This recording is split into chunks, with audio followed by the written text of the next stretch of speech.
Good afternoon mga ka-heater. Ito po galing sa kabilang hotel. So dinala dito sa kabila. Reinstallation po siya ng 2 horsepower. So same lang po yung gagawin namin. Kaso lang ibang location na siya. Ayan. So 2 horsepower po na heat pump.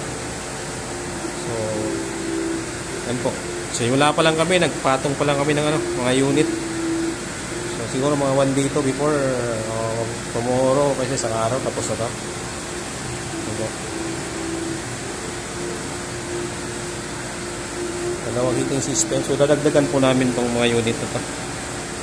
Kasi kinakapos daw sila sa hot water. So kailangan nila ng backup. So ngayon ito install namin ang 2 unit ng 2 horsepower. Yan mga heater.